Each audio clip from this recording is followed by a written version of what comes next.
Hello crimson बे पर आज हम शुरुआत करेंगे the king the eternal monarch के 7th एपिसोड के रिकैप से। कोर्ट लेडी नो को पता चलता है कि ली रिम अब तक जिंदा है और यहाँ ली गॉन इस बार रिपब्लिक ऑफ कोरिया में अकेले नहीं आया, उसके साथ आया है जो यांग। ली रिम यहाँ कुछ बड़ा करने वाला है क्योंकि वो ना सिर्फ किंगडम ऑफ कोरिया के लोगों को रिपब्लिक ऑफ कोरिया के लोगों से बदल रहा था, बल्कि वो रिपब्लिक ऑफ कोरिया के लोगों को किंगडम ऑफ कोरिया के लोगों से भी बदल रहा है। चे-उल ली गॉन के साथ इन सब को देखकर पहले तो चौंक जाती है, फिर वो उसके सीरियस चेहरे, काले कपड़े और क्लीनली सेट बालों को नोटिस करती है और तुरंत समझ जाती है कि वो इन सब नहीं जो यांग है। इतने में इन सब भी वहां पहुंच जाता है और अपने हमशक्ल को वहां देखकर बेहोशी में गिर पड़ता है। फिर होश में आकर जो यांग के बारे में जानकर चे-उल से शिकायत करता है कि उसने आज तक उसे क्यों नहीं बताया कि वो इतना हैंडसम दिखता है। चे-उल ली गॉन को एक मोबाइल देती है जिसमें शिनजे का नंबर भी होता है। वो ली गॉन को बताती है कि शिनजे ट्रस्टवर्दी है, दुनिया में कुछ भी हो जाए शिनजे उसकी मदद करने जरूर आएगा। इसके बाद कॉमिक रिलीफ के लिए दिखाते हैं कि चे-उल ली गॉन के लिए निशाना लगा के एक बड़ा सा टॉय जीत लाती है। चे-उल ली गॉन से उस टेप का जिक्र करती है जो उसने लास्ट एपिसोड में सुना था। ली गॉन उसे बताता है कि वो उसकी दुनिया की न्यूज का एक हिस्सा है। फिर ली गॉन चे-उल को ली रिम का डेथ सर्टिफिकेट देता है और कहता है इसमें लिखे ब्लड टाइप और फिंगरप्रिंट वाले इंसान को उसे ढूंढना होगा क्योंकि ली रिम अब तक जिंदा है और वो रिपब्लिक ऑफ कोरिया में ही छुपा हुआ है। इन सब के बाद चे-उल ली गॉन से पूछती है क्या उसका भी कोई हमशक्ल रिपब्लिक ऑफ कोरिया में है, और ली गॉन जवाब में लूना का नाम लेता है। चे-उल को अगले दिन उस ब्लड टाइप और फिंगरप्रिंट से मैच करते हुए इंसान की एक रिपोर्ट मिलती है जिसमें लिखा है कि वो आदमी, उसका भाई और 8 साल का भतीजा 24 साल पहले ही मर चुके हैं। ली गॉन अपने होटल रूम में जो यांग को साबित कर देता है कि टाइम उसके लिए रुक रहा है।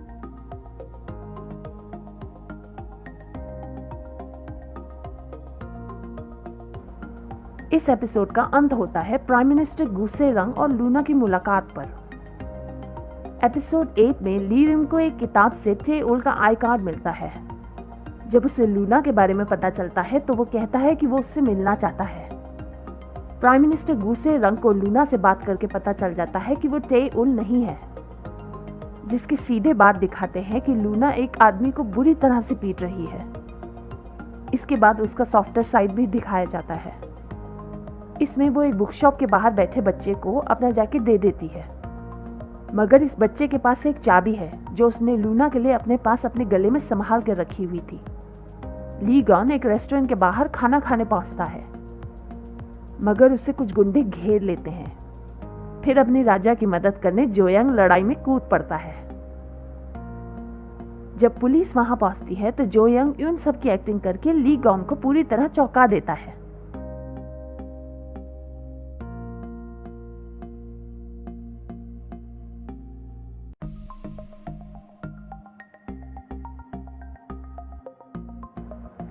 जिसके लिए सजा के तौर पर ली गॉन जो यांग के चेहरे पर एक मस्सा बना देता है और कहता है अगर उसने उसे मिटाया तो वो उसका सर कलम कर देगा। फिर ली गॉन चे-उल से मिलने के लिए अपने होटल के बाहर पहुंचता है। चे-उल उससे पूछती है अगर उसने ली गॉन को कभी बचाया ना होता तो क्या तब भी वो उसे पसंद करता, और ली गॉन कहता है हाँ, तब भी वो उसे पसंद करता। इसके बाद दोनों एक दूसरे को आई लव यू कह के अपने प्यार का इकरार करते हैं। मिंग नारी जो सबको सड़क पर चलते हुए देखकर उसे उन सब समझती है। फिर वो उसके चेहरे पर बने मस्से को मिटाकर उसे शाम को मिलने को कहती है। ली गॉन और जो यांग फिर रेस्टोरेंट खाना खाने पहुंचते हैं, मगर ली गॉन बताता है कि रेस्टोरेंट के मालिक ने उसे पहचान लिया है, जिसका सीधा मतलब है कि वो आदमी किंगडम ऑफ कोरिया से लाया हुआ है। रात को उस रेस्टोरेंट का मालिक जब भागने वाला था तो जो यांग उसे पकड़ के ली गॉन के पास ले आता है। ली गॉन उस आदमी से पूछता है कि वो किसके लिए काम करता है। जब उसे कोई जवाब नहीं मिलता तो वो जो यांग को कहता है कि हम इसे किंगडम ऑफ कोरिया ले जाएंगे। यहाँ उसके हाथ एक मोबाइल फोन भी आता है जिससे वो उसके ओनर का एक कॉल अटेंड कर सकता है। लीगॉन म्यांगनारी का कॉफी शॉप कुछ टाइम के लिए रेंट पर ले लेता है। फिर वो वहाँ टेउल से मिलता है, जहाँ टेउल उसे बताती है उससे मिली रिपोर्ट्स के बारे में, और वो कहती है कि वो कल लीगॉन की माँ की हमशक्ल से मिलने जा रही है, क्या वो उसके साथ आएगा? और लीगॉन मान जाता है।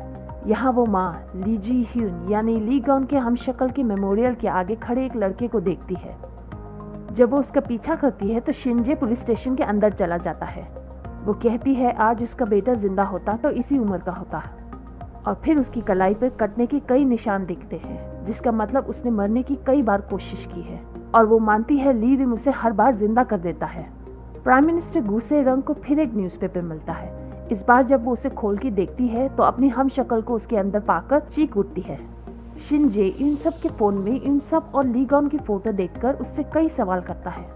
फिर वो लीगॉन के होटल रूम पहुंचता है, जहां अभी कोई नहीं है। यहाँ उसे ली रिम का डेथ सर्टिफिकेट मिलता है। इससे पहले कि वो उसे ठीक से पढ़ पाता, जो यंग वहां पहुंच जाता है। दोनों के बीच में थोड़ी हाथापाई होती है, जिससे लीगॉन टाइम पर आके रोक देता है।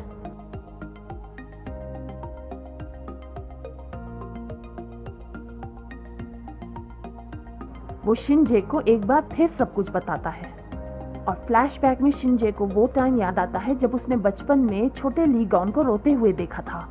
ये बात जब वो लीगॉन को बताता है तो लीगॉन कहता है, लगता है मैं तुम्हारा राजा हूं।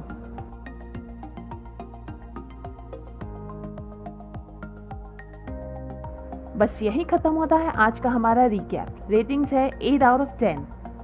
मेरे थॉट्स हैं, फर्स्ट, ग्रेट प्लॉट, कहानी में बढ़ती हुई मिस्ट्री के साथ और जान आ रही है। सेकंड थॉट है, जब जो यंग और यून सब टकराते हैं। वू डो हान की एक्टिंग की जितनी तारीफ की जाए वो कम है। मेरा थर्ड थॉट, शिनजे किंगडम ऑफ कोरिया से लाया गया है। वो और उसकी माँ जब रेस्टोरेंट में एक दूसरे से बातें कर रहे थे तो उसकी माँ बताती है कि वो बचपन में मरने वाला था, जरूर उसका बेटा मर गया होगा, और शिनजे को किंगडम ऑफ कोरिया से लाकर उसके बेटे से बदल दिया होगा। इसी एपिसोड में ये भी दिखाते थे कि किंगडम ऑफ कोरिया की बुक शॉप में शिनजे की माँ की हमशक्ल शिनजे की तस्वीरों को देखकर रो रही है। जरूर ये शिनजे की असली माँ होगी। आप सबका क्या ख्याल है? बस आज के लिए इतना ही। अगले हफ्ते होगा फिर एक नया रिव्यू।